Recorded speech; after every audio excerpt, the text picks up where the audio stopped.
Le design, c'est devenu une appellation un peu fourre-tout. Et pourtant, le design a une fonction précise dans nos vies. Le design, ce sont les meubles, les luminaires, les objets qui partagent notre quotidien et qui donc suivent l'évolution de nos sociétés. Aux entreprises qui s'y consacrent de trouver le bon chemin, comme en témoigne depuis plus de 50 ans l'une des plus prestigieuses, Roche-Beaubois.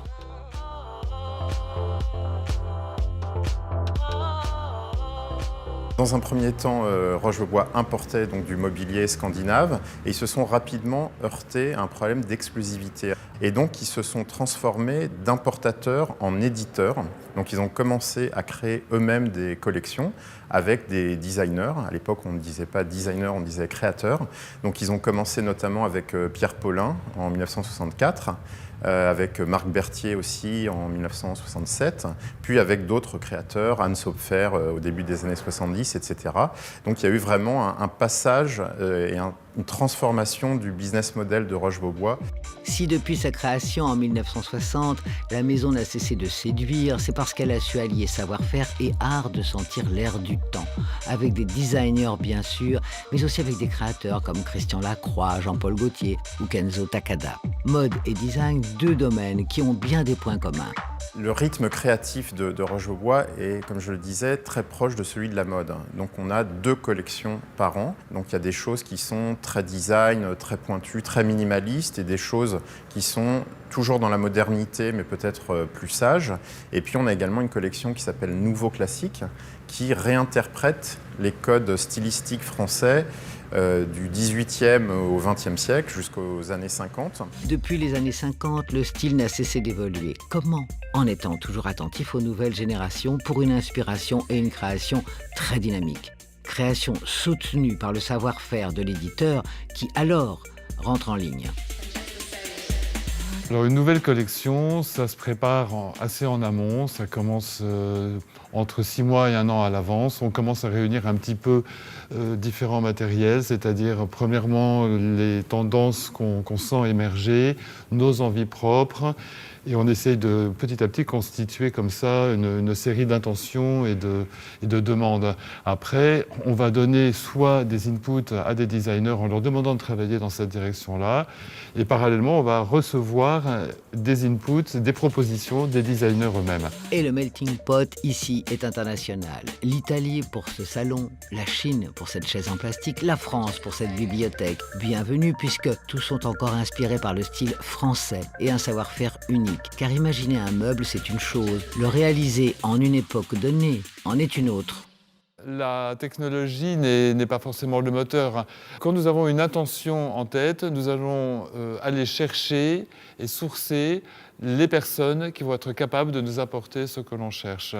La première fois où on a fait une chaise en injection, c'était la première fois, donc il fallait apprendre comment ça se passait. Donc on est allé voir plein de gens, on a choisi la personne qui nous semblait la plus compétente, et on s'est formé à cette technique pour arriver à sortir un produit nouveau qu'on n'avait jamais fait.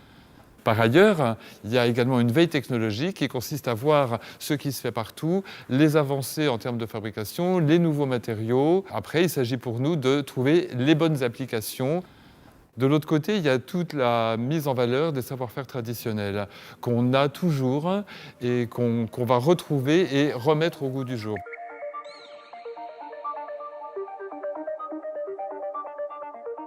Sur cette table, par exemple, on a un bon exemple de ce que j'appellerais une marqueterie contemporaine.